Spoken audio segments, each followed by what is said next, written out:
बिस्मिल्लाहिर्रहमानिर्रहीम, अस्सलाम वालेकुम। विनस स्पोर्ट्स के साथ आपका मेज़बान है शहजादा मोइन हाजिर है। और पाकिस्तान की बैटिंग इस वक्त जारी है। पहले इनिंग और पाकिस्तान के बल्लेबाज इससे पहले इनिंग में बड़ी ज़बरदस्त कारकर्दगी का मुजाहरा करते दिखाई दे रहे हैं। पहले अब्दुल्ला शफीक और शान मसूद ने सेंचुरी स्कोर की, तो फिर ज़बरदस्त बारी खेलने में कामयाब हुए सऊद शकील 82 रन की इनिंग खेली। लेकिन उन्होंने जो स्ट्राइक रेट अब्दुल्ला शफीक और शान मसूद ने जो किया था उससे थोड़ा सा स्लो खेलते दिखाई दिए अब्दुल्ला शफीक, और 177 बॉलों पर 82 रन स्कोर करने में कामयाब हुए। लेकिन वो कसर पाकिस्तान के मिडिल ऑर्डर पर खेलने वाले, और हम अपने शो में बारहा वो कहते रहे कि इस प्लेयर्स को ऊपर अगर चांस दिया जाए तो वो लंबी बारी खेल सकता है। निचले नंबरों पर आकर लंबी बारी खेलते हैं और एक दफ़ा फिर वो बैटर्स इस टेस्ट मैच की पहले इनिंग में सेंचुरी स्कोर करने में कामयाब हो गए हैं। सलमान अली आगा ने भी इस टेस्ट मैच की पहली इनिंग में जो है सेंचुरी स्कोर कर लिया है। और पाकिस्तान की बैटिंग इस वक्त जारी है और पाकिस्तान के बैटर अच्छी कारकर्दगी का मुजाहरा कर रहे हैं। और साथ साथ अगर हम बात करें विमेंस टीम के हवाले से, तो पाकिस्तान का बड़ा इंपॉर्टेंट मैच अब विमेंस का खेला जाना है। और लेकिन उससे कबल क्योंकि हम टेस्ट मैच पे बहुत ज़्यादा कोशिश होगी कि हमारी बात करें, और हम क्योंकि बहुत से इवेंट है हम ग्रास रूट लेवल के कवर कर रहे होते हैं, और ग्रास रूट लेवल के हवाले से ही आज हमने अपने शो के अंदर एक ऐसे प्लेयर को भी मदऊ किया हुआ है जो पाकिस्तान की सतह, कराची की सतह पे अंडर 19, अंडर 17, अंडर 15, अंडर 13 के जो टूर्नामेंट्स हो रहे हैं वो खेलता हुआ दिखाई दे रहा है। साथ साथ क्योंकि स्पोर्ट्स के लिए तज्जिया करना बहुत ज़्यादा ज़रूरी होता है किसी तरह भी, और उसमें आज हमने मदऊ किया हुआ है एक नया चेहरा, और बिल्कुल और निजी अखबार से इनका ताल्लुक़ भी है और अच्छा स्पोर्ट्स के हवाले से लिखते भी हैं। और हमारे साथ आज स्टूडियो पे मौजूद भी हैं अकील सुल्तान, हमारे साथ हैं यहाँ पर स्पोर्ट्स एनालिस्ट हम मौजूद हैं। और जिस तरह मैंने कहा था कि ग्रास रूट लेवल के क्रिकेट पर अच्छा परफॉर्म करने वाले क्रिकेटर को हम पेजराई भी देते हैं, अपने शो में मदऊ भी करते हैं। तो वली सुल्तान हमारे साथ यहाँ पर अंडर 17 प्लेयर मौजूद हैं, उनसे भी बात होती रहेगी हमारे आज शो के अंदर। और साथ साथ टेलीफोन लाइन पे हमारे साथ सीनियर स्पोर्ट्स एनालिस्ट नदीम साहब भी हमारे साथ मौजूद होंगे हैदराबाद से। नदीम साहब को भी थैंक्स है शो में। सबसे पहले अकील आपकी तरफ चलते हैं। 3 सेंचुरियाँ अब तक स्कोर हो चुके हैं इस टेस्ट मैच के अंदर, और पाकिस्तान के तमामी बैटर्स ने बड़ी ज़बरदस्त कारकर्दगी दिखाई है। पहले दिन अब्दुल्ला शफीक और शान मसूद ने अच्छी कारकर्दगी दिखाई, दूसरे दिन देखें तो सऊद शकील ने उम्दा बैटिंग का मुजाहरा किया, साथ साथ सलमान अली आगा ने सेंचुरी स्कोर की। क्या कहेंगे इस टेस्ट मैच के हवाले से, कितनी गिरफ्त मजबूत होती हुई नज़र आ रही है पाकिस्तान की इस टेस्ट मैच में? जी, ये बहुत अच्छा साइन है पाकिस्तान के हवाले से, क्योंकि 3 सेंचुरी हमारी है काफ़ी अरसे बाद एक ही इनिंग में ख़ास तौर पे। और सऊद शकील जो है वो उनके साथ बैड लग रहा है, जो 82 रन की बड़ी अच्छी इनिंग खेल रहे थे, लेकिन वो आउट। लेकिन अकेले ये ज़रूर बताओ, क्योंकि स्ट्राइक रेट कल पहले दिन हमने देखा शान ने थोड़ा सा तेज़ खेला, फिर अब्दुल्ला भी थोड़ा सा तेज़ खेलते हैं, लेकिन आज सऊद बड़ा थोड़ा सा डरे हुए नज़र आ रहे थे। इनिंग तो लंबी खेल रहे थे, और लेकिन थोड़ा सा डर और खौफ में मुब्तला नज़र आ रहा है कहीं आउट ना हो जाए। इस चक्कर में उन्होंने 177 बॉल खेल लिया। असल में जब वो इनिंग शुरू करी उन्होंने, तो नसीम शाह उनके साथ थे, तो वो नसीम शाह को खिला रहे थे। नसीम शाह ने भी अच्छी बैटिंग करी, उन्होंने 33 रन की बारी खेली, उन्होंने 3 छक्के भी मारे। फिर उसके बाद सलमान अली आगा भी आए, तो वो भी तेज़ खेल रहे थे, उन्होंने भी 3 छक्के मार के 100 रन करें, तो इसलिए वो खेलते खेलते वो अपने गिरफ्त कितनी नजर आ रही है इस टेस्ट मैच? माशाल्लाह बड़ी मजबूत गिरफ्त है, 550 रन है। अब तो पाकिस्तान को टेंशन नहीं लेनी चाहिए, जिस तरीके टेंशन नहीं लेनी चाहिए पाकिस्तान को। बैटर्स, खासकर बैटर्स ने तो अपना काम कर दिया, बॉलर्स को नहीं लेनी चाहिए। बॉलर्स बाकायदा अपनी बॉलिंग करें और मैच में गिरफ्त मजबूत करते हुए दिखाई दें। और इसी तरह हमने आज एक ऑफ स्पिनर, क्योंकि पाकिस्तान में अगर देखें तो सकलैन और सईद अजमल के बाद कोई ऑफ स्पिनर हमारे पास है ग्रास रूट लेवल से ऐसा नहीं निकल कर आ रहा है जिसे हम कहें कि पाकिस्तान के लिए वो खेलता हुआ दिखाई दे। तो ऐसे में एक नौजवान स्पिनर हमें नज़र आया, और अंडर 17 वो खेलता हुआ भी नज़र आ रहा, ऑफ स्पिन बॉल भी कर रहा होता है तमामी क्लब की क्रिकेट पर, और इस वक्त अंडर 17 भी खेल रहा है। तो इस वक्त हमारे साथ वली सुल्तान मौजूद है। वली, अपने कैरियर का आगाज़ किस तरह तुमने किया, और फिर ऑफ स्पिन बॉलिंग का शोबा क्यों चुना? क्योंकि पाकिस्तान में तो अब ऑफ स्पिनर की शायद दूर दूर तक हम देखते हैं कि ऑफ स्पिनर हमारे पास मौजूद नहीं है। एक वक्त हुआ करता था सकलैन हमारे पास थे, सईद अजमल थे, लेकिन उसके बाद गैप आ गया। मैंने हैप्पी वैली से खेलना स्टार्ट किया था 2021 से, तो उसमें मैंने अच्छी 2-3 टूर्नामेंट खेले थे, तो उसमें बहुत अच्छी परफॉर्मेंस दी थी। तो उसके बाद मैंने कंटिन्यू रखा, काफ़ी अच्छा मैंने परफॉर्मेंस देता रहा। तो अब मैं अभी जोन 7 से अंडर 17 खेल रहा हूँ, वहाँ से अंडर 17 खेल रहे हो। लेकिन ये बताओ कि ऑफ स्पिन बॉलिंग का शोबा क्यों चुना तुमने? ऑफ स्पिनर पाकिस्तान की टीम में नज़र ही नहीं आते। अच्छा वली बताओ, ऑफ स्पिन बॉलिंग तुमने शुरू की है, किसको देखकर शुरू की है ये बता दो हमें। मैंने सकलैंग को देख के शुरू की थी, काफ़ी अच्छी बॉलिंग कराते थे वो। तो उसके बाद सईद अजमल, सईद अजमल और सकलैंग के बाद कोई ऑफ स्पिनर मुझे एकदम प्रॉपर नज़र नहीं आया पाकिस्तानी टीम में, तो मैं काफ़ी अच्छी ऑफ स्पिन कराता हूँ। चले वली अच्छी स्पिन बॉलिंग भी करते हैं। और साथ साथ सैयद नदीम साहब हमारे साथ टेलीफोन लाइन पर मौजूद है। नदीम साहब बहुत थैंक्स है वीनस स्पोर्ट्स में टाइम देने का। और क्या कहेंगे इस टेस्ट मैच के हवाले से, जहाँ पाकिस्तान की गिरिफ्त बड़ी मजबूत नजर आ रही है पहले टेस्ट मैच के अंदर, और उम्दा कारकर्दगी के मुजाहरा का तमाम ही बल्लेबाज करते दिखाई दे रहे हैं। और जिस किस्म की विकेट तैयार की गई है, इससे कबल हमने बांग्लादेश के खिलाफ सीरीज खेला और उसमें हमने देखा कि हमने तेज़ विकेटों की कोशिश की, तेज़ विकेट बनाने की, उसमें नाकाम हम नजर आए। हमें तो फ़ायदा नहीं हुआ, लेकिन बांग्लादेशी टीम को फ़ायदा होता ज़रूर दिखाई दिया। लेकिन यहाँ पर थोड़ा सा टिंग टैंग ने हमारे जो है तब्दीलियाँ की, क्यूरेटर पाकिस्तानी ने बैटिंग विकेट बना दी माजी की तरह, और पाकिस्तान बैटर से इस पर अब सेंचुरियाँ स्कोर कर रहे हैं। आप समझ रहे हैं कि दूसरी इनिंग में थोड़ी सी मुश्किलात होगी अगर यहाँ पर पहले इनिंग में इंग्लैंड भी लंबी बारी खेलने में कामयाब हो गया तो। सबसे पहले शहजाद भाई सबको मेरी तरफ से अस्सलाम वालेकुम। और जो आपने कहा कि इंग्लैंड की बैटिंग के बाद जो सेकंड इनिंग में जो मुश्किलात होंगी, डेफिनेटली पिच जब यूज होती है तो उसके अंदर थोड़े से पैचेज आ जाते हैं, रफ होती है। तो जो डे 1 डे 2 उसके बाद जैसे जैसे दिन गुजरते रहते हैं पिच का बिहेवियर चेंज होता रहता है। और अब ये जो है सारा जो है पाकिस्तान के जो अभी बॉलर्स के ऊपर डिपेंड करता है कि वो इंग्लैंड को किस तरीके से आउट करते हैं और कितने रन पर आउट करते हैं, क्योंकि स्कोर तो बहुत अच्छा हो गया है और ये समझ लें कि ये विनिंग स्कोर है। अगर पाकिस्तान चाहे अच्छी बॉलिंग करे, लाइन लेंथ पे बॉल को रखे। अब देख रहे हैं इंग्लैंड वालों ने जो बॉल किया उनसे आउट नहीं हो रहे थे, तो उन्होंने जो वो लेग साइड जो है ना वो पकड़ लिया था पाकिस्तान का, वो लेग साइड पर बॉल किए जा रहे हैं और ऐसे ही जो वो नसीम शाह लेग साइड पर आउट हुए। फिर जो है वो सऊद शकील जो है वो भी अच्छा खेल लेते हैं, बेहतरीन इनिंग खेली उन्होंने, लेकिन थोड़ा सा 50 के बाद उनको थोड़ा सा तेज खेलना चाहिए था। अनफॉर्चुनेटली वो खेल नहीं पाए क्योंकि एक के बाद दिख रहे विकेट गिरी, नसीम शाह आउट हो गए, फिर वो दूसरे आउट हो गए, तो उसकी वजह से जो है थोड़ा सा प्रॉब्लम आया। अच्छा नदीम साहब, प्रॉब्लम्स आई है और उसके बाद विकेट गिरने का सिलसिला रहा, लेकिन पाकिस्तान के बैटर्स ने संभाल लिया। और सलमान अली आगा से के हवाले से क्या कहेंगे? हम इसी प्लेटफॉर्म पे यही काफ़ी बातें हम सलमान अली आगा के हवाले से करते रहे हैं कि सलमान अगर ऊपर नंबरों पर मजीद आ जाए बैटिंग करने तो शायद पाकिस्तान के लिए बेहतर होगा। और जहां पर वो सेंचुरी स्कोर कर रहे हैं, डबल सेंचुरी स्कोर करने की भी वो सलाहियत रखते हैं, अगर उनके साथ पार्टनर कोई ऐसा हो जो लंबी बारी खेल सकता हो। जब वो बैटिंग करने आते हैं टेल एंडर मौजूद होते हैं, लेकिन वो फिर भी अपनी कारकर्दगी दिखाते हुए नजर आते हैं। देखिए ऊपर पे बैटिंग का जहाँ तक ताल्लुक है, सलमान अली आगा ने इसी नंबर पर आकर जो है वो एक आधा नंबर ऊपर नीचे होता है, रन किए हैं जितने भी किए हैं, और फिर एज ए बैटिंग ऑलराउंडर वो खेल रहे हैं, बॉलिंग भी करते हैं, तो उनके लिए जो ये मेरे ख्याल से ठीक है ये नंबर।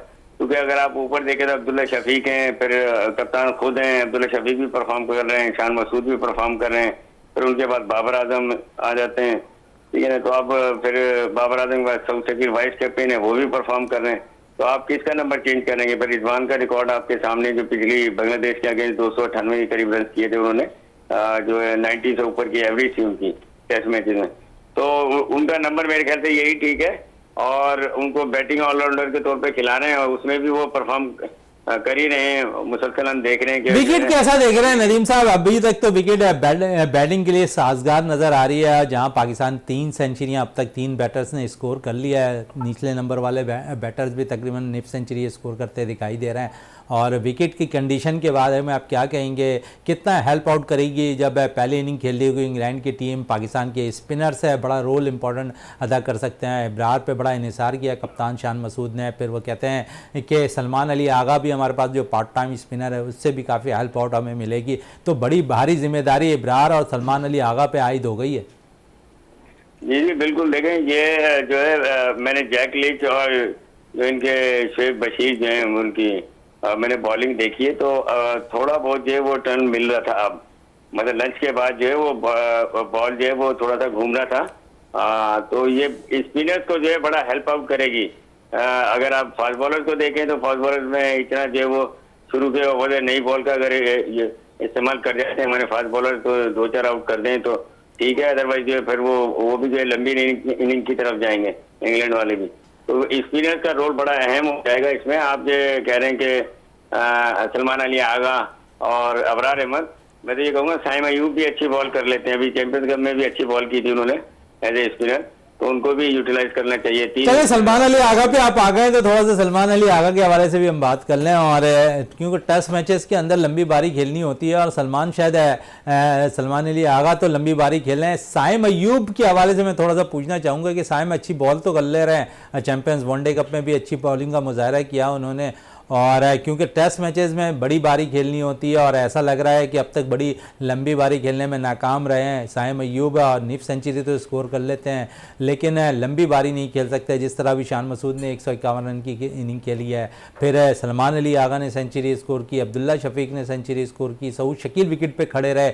आप ऐसा टेम्परमेंट वाला प्लेयर हमें टेस्ट मैच के लिए चाहिए, और साइम अयूब के अंदर शायद वो सलाहियतें नहीं हैं, ऐसा लगता है कि वो वनडे और T20 क्रिकेट के तर्ज पर बहुत ज़्यादा क्रिकेट खेलते दिखाई देते हैं।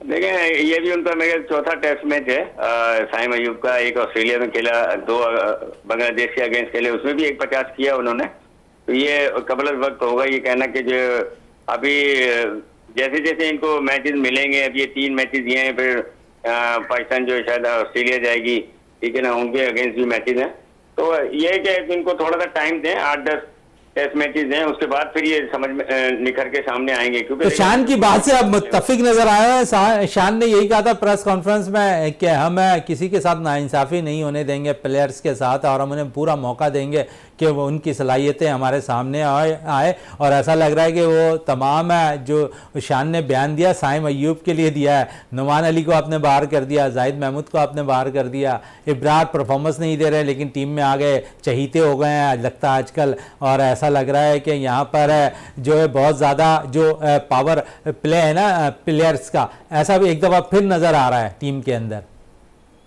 देखें, काफ़ी बोल्ड स्टेप लिए हैं शान मसूद ने, और देखें अगर शहजाद भाई सारे बैटर्स अगर 100 रन करे तो ये तो कोई 1500 के करीब रन बन जाएंगे, अगर 150 कोई करता है, 120 करता है, 1000 से ऊपर रन बन जाएंगे, तो ऐसा नहीं होता, ऑन एंड ऑफ चलते हैं, कभी कोई परफॉर्म कर जाता है, कभी कोई कर जाता है, तो अभी ये कि बिल्कुल मेरा मानना ये कि थोड़ा टाइम देना चाहिए, 2-3 सीरीज और। अच्छा नदीम भाई, 556 रन स्कोर किया और हमारी पूरी टीम आउट हो गई है, और इस पे क्या कहेंगे? सलमान ने सेंचुरी स्कोर की है, ओवरऑल 556 रन है, किस हद तक आप मुतमईन नज़र आ रहे हैं कि सेफ है पाकिस्तान के लिए? इससे कबल अगर हम देखें तो बांग्लादेश के खिलाफ एक बोल्ड स्टेप की आप जो बात कर रहे हैं ना, तो शान मसूद ने लिया था, 448 रन पर इनिंग डिक्लेयर कर दी थी, उस टेस्ट मैच में भी हमें शिकस्त का सामना करना पड़ा था, यहाँ हमने 556 रन स्कोर किया, ऑल आउट हो गए हैं, और बॉलर्स के लिए कितना अहम रोल है। आप इस टेस्ट मैच में मीर हमजा के साथ भी नहीं जा रहे हैं, आप शाहीन पे और नसीम पे निसार कर रहे हैं फास्ट बॉलिंग में, फिर ऑस्ट्रेलिया में अच्छी कारकर्दगी दिखाने वाले आमिर जमाल टीम के साथ हैं, तो कितना फ़ायदा होगा आमिर जमाल की इन तीनों फास्ट बॉलर्स का, और फिर कितनी जिम्मेदारी इब्रार पर आयद होगी? देखिए, डेफिनेटली वो भी 448 पे जो डिक्लेयर किया था बांग्लादेश सेकंड, उसमें फिर बॉलर्स का जो है वो रोल आ जाता है। देखिए, 300 से ऊपर रन जो है फर्स्ट इनिंग में बनाना, नई बॉल होती है, पिच की कंडीशन, सारी चीजें, सारे मामला होते हैं, उसके बावजूद भी अगर 350 या 400 रन आप कर देते हैं तो फिर बॉलर का भी कुछ रोल बनता है कि वो भी जो है वो सामने वाली टीम को टफ टाइम दे और जल्द आउट करे। तो बांग्लादेश के अगेंस्ट तो वो आउट ही नहीं हो पाए थे, तो उसकी वजह से पाकिस्तान फिर सेकंड इनिंग में पाकिस्तान बहुत जल्द आउट हो गया था, तो जिसकी वजह से जो है शिकस्त का सामना करना पड़ा। ये भी 556 रन जो है वो इंग्लैंड जैसी टीम के लिए जो है वो मेरे ख्याल से नाकाफी है। उसकी वजह क्या है कि इंग्लैंड जो है फाइट बैक करेगा, और उनका जो तरीकेकार है खेलने का, बड़ा कैलकुलेटेड खेलते हैं वो, और सिचुएशन को आप समझे कि ये भी पाकिस्तान के लिए सेफ नहीं है रन? हाँ बिल्कुल, देखें वो भी फाइट बैक करेंगे, उनके पास भी जो है वो दुनिया के मायना जो है बैटर मौजूद हैं, जो है रूट मौजूद हैं, फिर उनके कप्तान हैं वो भी अच्छा खेलते हैं, बेन टकीट हैं, और 2-3 प्लेयर उनके पास बड़े अच्छे प्लेयर्स हैं। अच्छा, जो फर्क आएगा ना नदीम साहब, मुझे ऐसा लग रहा है कि स्ट्राइक रेट का आएगा, और वो क्योंकि जिस किस्म की क्रिकेट खेल रहे हैं आजकल, बड़ा ज़्यादा स्ट्राइक रेट पे वो तवज्जो देकर उनके बैटर्स खेलते दिखाई दे रहे हैं। अगर 1.5 दिन में हमने इतना स्कोर किया तो 1.5 दिन में अगर उन्होंने इतना स्कोर कर लिया तो मैच तो बराबरी की तरफ से नज़र आएगा, और फिर शायद ऐसा लगेगा पाकिस्तान क्योंकि दबाव का शिकार बहुत जल्दी हो जाती है, तो ऐसा ना हो कि दूसरी इनिंग में पाकिस्तान के बैटर्स फ्लॉप हो जाएं। बिल्कुल सही कह रहे हैं, वो लोग थोड़ा तेज खेलते हैं। और मैं जो बात कहना चाह रहा था, अभी जो इंग्लैंड की जो टीम इस वक्त मुझे नजर आ रही है वो बहुत मतलब इतनी मजबूत टीम नजर नहीं आ रही। अब देखें श्रीलंका के अगेंस्ट भी और दूसरी टीमों के अगेंस्ट इनकी परफॉर्मेंस जो है वो अप टू द मार्क नहीं थी, और एशियन सिचुएशन के अंदर, कंडीशन के अंदर तो ये वैसे ही जो है सर्वाइव करते हैं।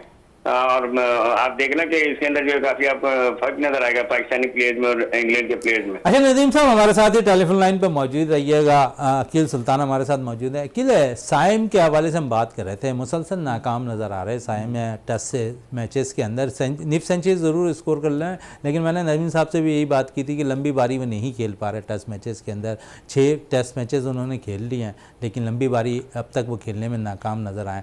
मुसलसल मौका पाकिस्तान टीम मैनेजमेंट और कप्तान उन्हें दे रहे हैं, और अगर यहाँ वो नाकाम होते हैं तो ओपनर, क्योंकि अगर हम देखें तो क्योंकि आजकल जो क्रिकेट होती है वो बहुत ज़्यादा फास्ट हो रही है, तो फ़खर जमान हमारे पास मौजूद हैं। अगर यहाँ साइम फेल हो जाते हैं मुसलसल टेस्ट के अंदर, तो आप फ़खर की तरफ चांस जाते हुए नज़र आएंगे आपको? बिल्कुल चांस देना चाहिए फ़खर जमान को, बल्कि आपने एक हफ़्ते पहले शान मसूद से ही सवाल करा था स्टेडियम में, तो उन्होंने यही कहा था कि हम चांस देंगे, उसको रखा हुआ है हमने। लेकिन यह है कि अभी T20 और वनडे में जो है साइम अयूब अच्छा परफॉर्म कर रहे हैं, तो मैं समझता हूँ उनको टेस्ट भी अभी देना चाहिए चांस वगैरह। लेकिन यह है कि काफ़ी अब ये फेल होते चले आएंगे तो अच्छा नहीं है ऐसा। बिल्कुल, फेल होते हुए चले आएंगे तो मुश्किलात का सामना होता हुआ जाएगा। वली, बात हो रही है क्योंकि टेस्ट मैचेस के हवाले से, और इस पर थोड़ी सी हम बात कर लें इस टेस्ट मैच के हवाले से। तो अब तक जिस तरह 556 रन स्कोर किया है, आप एज ए क्रिकेटर जी क्या समझते हो कि पाकिस्तान के लिए सेफ है रन, या फिर कुछ और रन ज़्यादा होना चाहिए था? ज़्यादा तो नहीं होने चाहिए, सेफ है। वैसे वो लोग थोड़ा सा तेज़ खेलते हैं इंग्लैंड वाले काफ़ी ज़्यादा, और पाकिस्तान को जल्दी आउट करने चाहिए इनको। 350 तक इनको कर बिल्कुल, वली सुल्तान कह रहे हैं कि 350 रन के अंदर आउट कर लेना चाहिए, और थोड़ा सा रन पाकिस्तान के पास है सेफ रहेगा तो पाकिस्तान के बैटर मजीद थोड़ा सा तेज़ खेलकर इससे टेस्ट मैच में कामयाबी हासिल कर सकते हैं। नदीम साहब, आपकी तरफ वापस आते हैं और थोड़ी सी हम बात करेंगे मोहम्मद रिजवान के हवाले से। और इस टेस्ट मैच में वो नाकाम नज़र आए पहले इनिंग में, और डगआउट पे बैठे हैं सरफराज अहमद। और शान कहते हैं कि हमारे पास नंबर 2 विकेट कीपर के तौर पर सरफराज मौजूद हैं। तो सरफराज को किसी टेस्ट मैच में अब आप देख रहे हैं कि चांस मिलता हुआ दिखाई दे, क्योंकि एक टेस्ट मैच है, 2 टेस्ट मैचेस मजीद इंग्लैंड के खिलाफ खेलने हैं, फिर वेस्ट इंडीज़ के खिलाफ हमने 2 टेस्ट मैचेस खेलने हैं। तो अब हमारे पास टोटल चैंपियन ट्रॉफी से कबल जो है ना 4 टेस्ट मैचेस इसके बाद बाकी रह जाएंगे। सरफराज का कैरियर कैसे देख रहे हैं, और मजीद जो 4 टेस्ट मैचेस हैं उसमें किसी टेस्ट मैच में सरफराज को खेलता हुआ आप देख रहे हैं? देखिए, प्लेयर सब्स्टिट्यूट पे बैठा हुआ ही इसलिए होता है कि अगर कोई प्लेइंग 11 में प्लेयर इंजर्ड हो जाता है या परफॉर्म नहीं करता, वो आउट ऑफ फॉर्म होता है, तो फिर दूसरे को चांस दिया जाता है। डेफिनेटली ये भी एक टीम का हिस्सा है सरफराज भी, और सरफराज ने बड़ी सर्विसेज दी है पाकिस्तान को। बिल्कुल उनको जो एक अगर उनके जो वो रिटायरमेंट के करीब भी हैं, तो उनको एक मतलब बेहतरीन तरीके से जो मैच खिलाकर और उसके करीब ले जाकर जो है ना फिर रिटायर किया जाए, तो वो भी अच्छा हो। तो हमारे यहाँ पाकिस्तान में ऐसा होता नहीं है अमूमन कि प्लेयर जो वो एकदम में, जैसे उस्मान कादिर है, उन्होंने रिटायरमेंट का ऐलान कर दिया। उससे पहले कई ऐसे प्लेयर्स हैं जो मतलब टीम में खेलते खेलते एकदम में जो वो रिटायरमेंट का ऐलान कर देते हैं। तो मुझे बिल्कुल कभी उम्मीद है कि अगर रिजवान परफॉर्म नहीं करेंगे तो फिर डेफिनेटली सरफराज का एक वास्ट एक्सपीरियंस भी है, और जो उनका खेलने का जो नेचर है सरफराज का, वो टेस्ट मैचेज और लॉन्गर फॉर्मेट को जो है वो सूट करता है। आप है ना, रिजवान ने आज जो वो शॉट खेला है, गैर जरूरी शॉट जो आगे निकल के मारा और वो कैच आउट हो गए, हालांकि उसकी कोई उस वक्त जरूरत नहीं थी। तो ये थोड़ा सा चीजें जो है देखनी होगी, रिजवान को भी अपने ऊपर वर्कआउट करना पड़ेगा कि भाई जो वो आप देखें, ये तो एक कंफर्टेबल जोन में थे। अगर पाकिस्तान की जो वो सिचुएशन खराब होती तो फिर सारा मलबा जो है रिजवान के ऊपर आ जाता, सारा मलबा रिजवान के ऊपर आ जाता। और अगर मलबे की बात करते हैं तो इस वक्त थोड़ी सी बात कर लूँ मैं नदीम साहब आपसे कैप्टनशिप के हवाले से। मोहम्मद हारिस पाकिस्तान शाहीन की क़यादत करने जा रहे हैं एशियन एमर्जिंग कप के अंदर, और पाकिस्तान की जो दस्ता ऐलान किया गया बड़ा ज़बरदस्त है। अगर देखें तो डोमेस्टिक में और चैम्पियंस वनडे कप में उम्दा परफॉर्मेंस देने वाले खिलाड़ियों को शामिल किया गया इस टीम के अंदर, और मोहम्मद हारिस को बड़ी तरजीहात में शामिल किया जा रहा है और कैप्टनशिप दी जा रही है। मुस्तकबिल कैसा देख रहे हैं आया आपको, क्योंकि अभी 2 कप्तान अनाउंस करने हैं पाकिस्तान क्रिकेट बोर्ड ने, एक है मोहम्मद T20 के लिए और वनडे के लिए। आपको कहीं हारिस एडजस्ट होते हुए नजर आ रहे हैं कैप्टनशिप के लिए, या T20 या वनडे? देखें, वो मुझे इसलिए नजर नहीं आ रहा क्योंकि वो अभी तो T20 या वनडे की टीम का हिस्सा ही नहीं है। अगर आप कप्तान बनाएंगे तो डेफिनेटली पहले तो उसको इन करेंगे। हाँ, फ्यूचर के कप्तान हो सकते हैं हारिस, कि जो उनको कैप्टनशिप दी जा रही है, तो वो फ्यूचर के कप्तान हो सकते हैं कि अभी शायद बीच में किसी और को जो है वो कैप्टनशिप दें और फिर जो आने वाले वक्त के अंदर जो है हारिस को ग्रूम करें, और यही तरीकाकार होता है। ये तमाम प्लेयर्स लेकिन चैंपियंस वनडे कप के अंदर तो ग्रूम करते हुए नजर आ गए, अच्छी कप्तानी भी की हारिस ने, और फिर उनके अंडर में बाबर आजम भी खेलते रहे, पाकिस्तान टेस्ट टीम के कप्तान शान मसूद भी खेलते नजर आए, तो एतमाद तो उनको दिया जा रहा है मोहम्मद हारिस को। कुछ अरसे कबल यही मोहम्मद हारिस गुड बुक में नहीं थे पाकिस्तान क्रिकेट बोर्ड के, अचानक ये गुड बुक में शामिल हो गए। हाँ देखें शहजाद भाई, आप सही कह रहे हैं कि एतमाद डोमेस्टिक लेवल पर दे रहे हैं। आप पहले सबसे पहले तो उनको जो है वनडे की टीम में आना, कि भाई वो टीम में आए, फिर उसके बाद जो है उनको एज ए वाइस कैप्टन रखें वो, फिर उसके बाद कप्तानी की तरफ लेकर जाएं। जैसे अभी शान मसूद कप्तान है, सऊद शकील को जो है वो वाइस कप्तान रखा हुआ है, उससे पहले बाबर आजम थे, रिजवान वाइस कप्तान थे। तो इसमें थोड़ा सा जो है ना, जो आपने चैंपियंस कप की कप्तानी की बात की, तो डेफिनेटली बहुत अच्छी कप्तानी की उन्होंने भी, और शादाब खान ने भी की थी, बहुत अच्छी कप्तानी की और वो जीते भी।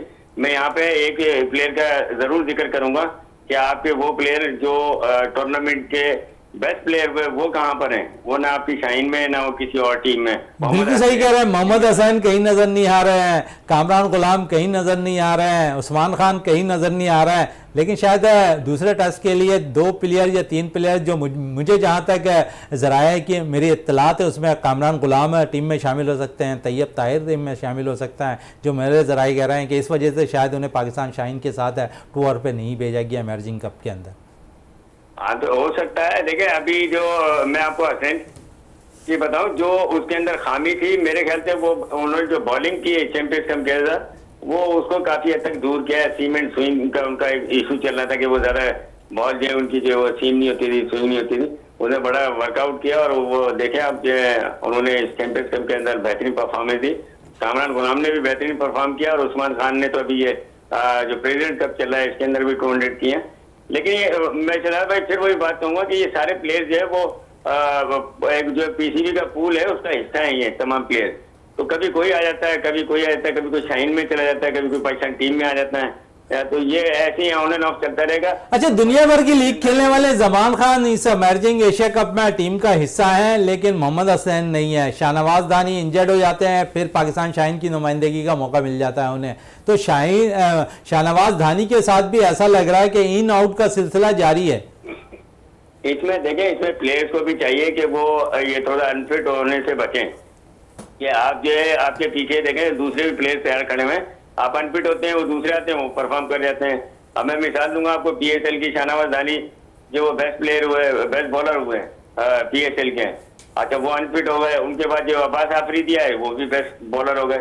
अच्छा वो अब्बास आफरीदी के एहसानुल्लाह है तो वो बेस्ट बॉलर हो गए। तो हमारे पास तो टैलेंट तो बहुत है, तो प्लेयर्स को भी चाहिए कि वो अपना वर्क जो है हार्ड वर्किंग जो जारी रखें, ताकि आप जो है दूसरे से कम्पीट कर रहे हैं तो डेफिनेटली वो भी मेहनत कर रहे होंगे, उनसे बेहतर होंगे तो फिर पाकिस्तान टीम में आ पाएंगे। अच्छा, बड़ी अच्छी बात आपने किया कि परफॉर्मेंस देते रहे। तो कामरान गुलाम का क्या कसूर है जो मुसलसल डोमेस्टिक में 4 सीजन से रन करते रहे, पाकिस्तान खेलने का मौका नहीं मिला? देखिए शहजाद भाई, साहबजादा फरहान के लिए भी बहुत ज्यादा बोला गया था पिछले टाइम में, पिछले साल के भाई साहबजादा फरहान वो भी काफी रन कर रहे थे, कामरान गुलाम है वो भी रन कर रहे हैं, ठीक है ना। जब साहबजादा फरहान को पाकिस्तान की तरफ से मौका मिला तो फिर आप उनकी एवरेज और वो सारी चीजें देख लें, तो ये ग्रूमिंग का फेज होता है। तो कामरान गुलाम को भी डेफिनेटली आने वाले वक्तों में जो है पाकिस्तान खेलने का मौका जरूर मिलेगा और आप फिर आपके सामने सारी परफॉर्मेंस भी होगी, सारी चीजें। अच्छा नदीम, तो बड़े यंग प्लेयर्स के हवाले से आप बातें करते हैं, और अब हम देखेंगे कि जो कराची रीजनल क्रिकेट एसोसिएशन है, बड़ा अच्छा टूर्नामेंट अब मुख्तलिफ पाकिस्तान क्रिकेट बोर्ड के ताउन से जारी शुरू होने वाला है, अंडर 15, 17 और 19। और फिर एक रीजनल क्रिकेट एसोसिएशन ने एक अच्छा साइन किया है कि अंडर 24 टूर्नामेंट भी आगाज़ होने वाला है। हमारे साथ कल मेहमान थे मज़हर अवान साहब, जो जोन 7 के सदर हैं, वो हमारे साथ स्टूडियो पर मौजूद थे। उन्होंने कहा कि रीजनल क्रिकेट एसोसिएशन जब से बनी है तो क्रिकेट ही क्रिकेट हो रही है और ज़्यादातर तवज्जो दी जा रही है 4 डे क्रिकेट के अंदर है, इन खिलाड़ियों को ग्रूम किया जा रहा है और इतने मैचेस दिए जा रहे हैं और खिलाड़ियों की फिटनेस देखी जा रही है। आप समझते हैं कि रीजनल क्रिकेट एसोसिएशन अच्छा किरदार अदा करती हुई दिखाई दे रही है क्रिकेट के मामलात में? और जो मैंने कहा कि अंडर 24 टूर्नामेंट स्टार्ट होगा, वो पहली दफ़ा होगा, तो आप समझिए क्रिकेट ज़्यादा होती हुई दिखाई दे रही है अब शहर कायद के अंदर। बिल्कुल बिल्कुल, देखें शहजादा भाई, अब पूरे पाकिस्तान से जो भी प्लेयर्स हैं जिनको क्रिकेट अगर सही मायनों में खेलनी होती है तो वो कराची का रुख करता है। वो क्यों करता है कि कराची में क्रिकेट बहुत है, मल्टीनेशनल है, पर रीजनल क्रिकेट एसोसिएशन बड़े अच्छे इनिशिएटिव ले रही है। लेकिन कराची से प्लेयर नहीं निकल पा रहे, क्या वजह है? नहीं देखें, अभी भी टेस्ट टीम के अंदर तकरीबन 5 प्लेयर्स तो खेल रहे हैं। सऊद शकील, शान मसूद, अबरार अहमद, मीर हमजा जो है, सरफराज अहमद, ये 5 प्लेयर जो है आपके मौजूद हैं वहाँ पर टेस्ट स्क्वाड के अंदर। तो ऐसा नहीं है कि नहीं निकल रहे प्लेयर निकल रहे हैं, पर ये कि थोड़ा सा प्रोसेस होता है, थोड़ा सा टाइम लगता है, उस टाइम के बाद ही प्लेयर आते हैं। तो मैं जो रीजनल क्रिकेट एसोसिएशन की आपने बात की, ये बड़ा जबरदस्त इनिशिएटिव है। अंडर 24 देखें, अंडर 19 और हमारी जो फर्स्ट क्लास क्रिकेट, उसके दरमियान में एक गैप आ जाता है काफी बड़ा, ये जो है वो प्लेयरों को जो है वो बड़ा गैप। ये अंडर 24 जो क्रिकेट करवा रहे हैं नदीम मोहम्मद साहब और आजम खान साहब, जो भी लोग वहाँ पे जावेद साहब हैं, वो सेक्रेटरी हैं रीजनल क्रिकेट एसोसिएशन कराची के, तो ये लोग जो है बड़ा अच्छा इनिशिएटिव ले रहे हैं ताकि उस गैप को फिल कर सकेंगे जो बीच में अंडर 19 और जो वो फर्स्ट क्लास के दरमियान जो गैप आ जाता है या सीनियर्स के दरमियान आ जाता है। चले नदीम साहब हमारे साथ ही टेलीफोन लाइन पे मौजूद है, क्योंकि अंडर 17 प्लेयर भी मौजूद है। और ऐसे टूर्नामेंट से कितना फायदा होता है इन आप जैसे क्रिकेटर्स को जो अंडर 15, 17 और 19 होते हैं? वाली कॉन्फिडेंस तो अच्छा खासा मिलता है, क्योंकि परफॉर्मेंस सब कुछ अच्छी होती जाती है। चलें इस पे मजीद अखिल आपसे बात करूंगा, क्योंकि 15, 17 और 19 उसके साथ साथ अंडर 24 अब स्टार्ट होने वाली है। कितना अच्छा इनिशिएटिव आप समझते हैं कि ये लिया जा रहा है? ये बहुत अच्छी बात है, क्योंकि अंडर 19 के बाद लड़के छोड़ देते हैं क्रिकेट अक्सर। तो अब ये है कि 24 होगा, अंडर 24 वो भी एक है, उसमें परफॉर्मेंस दिखा के आगे निकल सकते हैं। वरना ग्रेड 1 ग्रेड 2 देखते हैं तो उसमें लड़कों को फ़ौरन चांस नहीं मिलता। अब ये है कि इसमें अगर आप लड़का परफॉर्म करता है तो उसको चांस मिल सकता है। एक उम्मीद है अंडर 19 के बाद, बहुत अच्छी बिल्कुल बात है। अंडर 19 के बाद एक उम्मीद है कि खिलाड़ी को जो अंडर 24 में चांस मिलता हुआ दिखाई देगा। और कराची की सतह पे ये टूर्नामेंट हो रहा है, और मज़े की बात यह है कि इस टूर्नामेंट के लिए स्पॉन्सरशिप भी रीजनल क्रिकेट एसोसिएशन को मिल गई है। नदीम साहब, बड़ा अमल दखल होता है स्पॉन्सरशिप का भी, और ऐसे टूर्नामेंट उस वक्त होता है जब जो है क्रिकेट के अंदर स्पॉन्सरशिप आ जाए। और जो मैं अंडर 15, अंडर 17, 19 की बात कर रहा हूँ, तो माजी में मेडिकैम जो है इस पर बड़ा स्पॉन्सर किया करता था, और अब एक दफ़ा फिर मेडिकैम क्रिकेट को ऊपर लाने की कोशिश कर रहा है। टच मी अंडर 15 को बाकायदा तौर पर स्पॉन्सरशिप कर रहा है। उनके तमाम ही ब्रांड्स इस टूर्नामेंट क्रिकेट के जितने भी अंडर 17, 19 और 24 होंगे उस पर स्पॉन्सरशिप करता दिखाई देगा। तो कितना अहम रोल होता है स्पॉन्सरशिप का भी नदीम साहब? देखिए डेफिनेटली शरारा भाई, बगैर पैसे के, बगैर स्पॉन्सरशिप के कैसे होगा? अब अगर क्रिकेट की हम मिसाल ले लें, अगर पाकिस्तान में ऑडियंस ही ना हो, लोग उनके फॉलोअर्स ना हो, तो फिर क्रिकेटर्स को कौन पूछेगा? तो ऐसी जो है स्पॉन्सरशिप नहीं होगी तो फिर क्रिकेट कैसे होगी? तो ये जो स्पॉन्सर्स हैं इनको भी जो मैं खराज तहसील पेश करता हूँ कि ये लोग जो है क्रिकेट को स्पॉन्सर करते हैं, दीगर खेलों को भी करना चाहिए, पर जो क्रिकेट का जो इस वक्त जो क्रेज चल रहा है पाकिस्तान में, तो उसके हवाले से आपको नए नए काफी स्पॉन्सर नजर आते हैं। और असल के में तो जो है ग्रास रूट लेवल पर स्पॉन्सर की जरूरत है, जो कि कराची के अंदर जो तो एक अच्छी चीज है ना कि अंडर 15, 17, 19 पे आपको जो है ग्रास रूट लेवल से जो है स्पॉन्सरशिप मिल रहा है, तो प्लेयर्स का भी फायदा होगा और परफॉर्म करने वाले खिलाड़ियों का भी इस टूर्नामेंट से हौसला बढ़ता हुआ दिखाई देगा कि वो जहां से खेल रहे हैं वहां से स्पॉन्सरशिप भी मिल रही है, फिर डिपार्टमेंट भी जो है बहाल होती हुई दिखाई दे रही है। तो ऐसे में खिलाड़ियों का फायदा और रोजी रोटी भी मिलती दिखाई देगी। बिल्कुल, देखें शरारा भाई, मुआशी तौर पे क्रिकेट बड़ा महंगा खेल है। आप बैट देख लें, ग्लव देख लें, पैड देख लें, हेलमेट देख लें, और स्पाइक्स वगैरह है, शूज है, ये काफी एक्सपेंसिव हो जाते हैं। और ज्यादातर बच्चे जो है वो आपको पता है कि जो वो स्टडीज के साथ साथ जो है वो खेल पे भी तवज्जो दे रहे होते हैं। तो वालिदैन के लिए भी जो ये एक बड़ा आसान हो जाता है कि भाई अगर कोई स्पॉन्सर मिल जाता है या उनको कोई इस किस्म की चीजें मिलती हैं तो वो बड़ा ईजी हो जाता है कि बच्चों को जो है वो कंटिन्यू कराएं स्पोर्ट। अदरवाइज तो काफी बच्चे ऐसे हैं जो माली और माशी इस्तेकाम ना होने की वजह से जो वो खेल को खैर आबाद कर रहे थे। बिल्कुल अजीम साहब, इससे कुछ अर्से कबल हमने देखा कि जो क्रिकेटर्स थे वो बाइक चलाते हुए नजर आए, कोई रिक्शा चलाते हुए नजर आ रहा था। हॉकी प्लेयर का तो इससे बुरा हाल था। आप क्या कहेंगे कि ऐसे मुल्क के अंदर जिसका कौमी खेल हॉकी हो और उसके खिलाड़ी बेरोजगार घूमते हुए नजर आए इंटरनेशनल प्लेयर, तो इससे ज्यादा और क्या अलमिया होगा हमारे मुल्क का? देखिए, मैं स्टार्ट लूंगा शरारत भाई यहाँ से कि पहले यूनिवर्सिटीज में, तमाम पाकिस्तान की यूनिवर्सिटीज में स्पोर्ट्स कोटा जो है मुख्तस होता था। कि जो है स्टूडेंट को जो है वो स्कॉलरशिप भी देते थे, फ्रीशिप भी देते थे और एडमिशन भी देते थे। आज अब वो भी अब काफी यूनिवर्सिटीज ने जो है खत्म कर दिया है। तो मेरी हुकूमत से भी गुजारिश है कि वो पहले तो वो बहाल करवाएं। फिर जो डिपार्टमेंट है स्पोर्ट्स की, क्रिकेट तो हो गई, क्रिकेट के अलावा फुटबॉल है, हॉकी है, ठीक है ना, दीगर खेल है, वॉलीबॉल है, तो उन खेलों को भी जो है डिपार्टमेंट जो ऑन करें और वो बहाल होने चाहिए। बिल्कुल बाल होने चाहिए। नदीम साहब बड़े अच्छा आपने एक क्वेश्चन रेस किया है। मैं अकेले की तरफ आऊँगा। अकेले खिलाड़ियों के लिए कितना ज़रूरी होता है स्कॉलरशिप, और जिस तरह नदीम साहब कह रहे हैं कि ये कोटा दोबारा खुल जाना चाहिए और खिलाड़ियों को ज़्यादा से ज़्यादा बेनिफिट देना चाहिए, क्या समझते हैं कि अगर ये चीज़ें खुलेंगी तो खिलाड़ियों के लिए एक आसान हो जाएगा एजुकेशन हासिल करना भी? ये बहुत ज़रूरी चीज़ है, प्लेयर्स के लिए बहुत ज़रूरी है, क्योंकि उनको फिर सपोर्ट मिलती है, को अपने कोचिंग स्टाफ से भी सपोर्ट मिल जाएगी, यूनिवर्सिटी से, कॉलेज से, कि हम परफॉर्म करें और फिर खेलें। क्योंकि घर वालों का भी थोड़ा सा वो होता है कि भाई अब क्या करना है क्या नहीं करना, तो उससे बड़ी सपोर्ट हो जाती है। बिल्कुल बड़ी सपोर्ट हासिल हो जाती है। थोड़ा सा नदीम साहब की तरफ वापस आऊंगा। नदीम साहब, हॉकी में मामला एक दफ़ा फिर पलटते दिखाई दे रहे हैं, और जिस तरह राना मुजाहिद पे बहुत से इल्ज़ाम अब कोर्ट की जानिब से भी आयद हो गए हैं, क्या कहेंगे इस हवाले से? और secretary Pakistan hockey federation Haider Hussain एक दफ़ा फिर मंजर पर आ गए हैं, और बहुत से जो मामला अब एक दफ़ा फिर उनके फेवर में होते दिखाई दे रहे हैं। शहजादा भाई, बड़ा जो वो डिसअपॉइंटिंग सिचुएशन होती है पाकिस्तान के अंदर। आप देखें कि मैं फुटबॉल की भी मिसाल दूंगा यहाँ पर आपको, कि फुटबॉल की नॉर्मलाइजेशन कमेटी बनाई जाती है और उनका काम होता है, बेसिक काम होता है इलेक्शन करवाना। तो वो जो है फुटबॉल की जो है लीग करवा रहे होते हैं, नेशनल जो है कंपटीशन करवा रहे होते हैं, चैंपियनशिप करवा रहे होते हैं। तो ऐसे ही हॉकी का भी है कि देखें, ये हमें तो समझ में ही नहीं आता कि काम किसका है, फेडरेशन या जो वो एसोसिएशन को रन करना है या उसके ऊपर मॉनिटर करना।